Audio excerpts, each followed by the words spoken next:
ಎಲ್ರಿಗೂ ನಮಸ್ಕಾರ. ಇವತ್ತಿನ ವಾರ್ತೆಗಳು.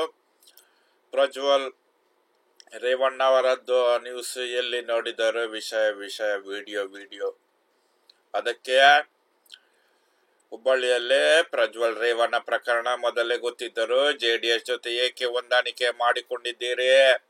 ಅವರು ವಿದೇಶಕ್ಕೆ ಪರಾರಿಯಾಗುವುದನ್ನು ಏಕೆ ತಡೆಯಲಿಲ್ಲ ಎಂದು ಸಚಿವ ದಿನೇಶ್ ಗುಂಡೂರಾವ್ ಪ್ರಶ್ನಿಸಿದರು.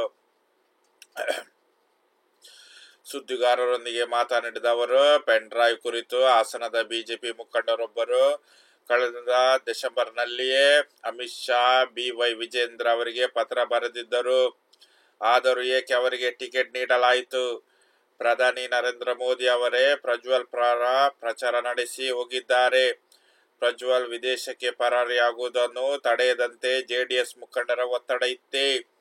ಈ ವಿಷಯದಲ್ಲಿ ಬಿಜೆಪಿಯವರ ಡೋಂಗಿತನ ಜಾಹೀರಾತಾಗಿದೆ. ಹಾಸನದಲ್ಲಿ ಮಹಿಳೆಯರ ಮೇಲೆ ನಡೆದ ಲೈಂಗಿಕ ದೌರ್ಜನ್ಯ ಪ್ರಕರಣದಿಂದ ಇಡೀ ದೇಶವೇ ಬೆಚ್ಚಿ ಬಿದ್ದಿದೆ. ಪೆನ್ ಡ್ರೈವ್ ನಲ್ಲಿರುವುದು ನಕಲಿ ವಿಡಿಯೋ ಎಂದು ಬಸವರಾಜ ಬೊಮ್ಮಾಯಿ ಅವರು ಹೇಳಿಕೆ ನೀಡುತ್ತಾರೆ. ಈ ಮೂಲಕ ಬಿಜೆಪಿಯವರು ಇದನ್ನು ಸಮರ್ಥನೆ ಮಾಡಿಕೊಂಡಿದ್ದಾರೆ ಎಂದು ಟೀಕಿಸಿದರು.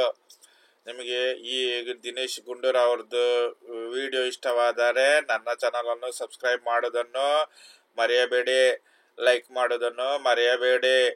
ನಿಮ್ಮ ಸಪೋರ್ಟ್ ನನ್ನ ಚಾನಲಿಗೆ ಎಂದಿಗೂ ಇರಲಿ ಎಂದು ದೇವರ ಹತ್ರ ನಾನು ಪ್ರಾರ್ಥನೆ ಮಾಡುತ್ತೇನೆ.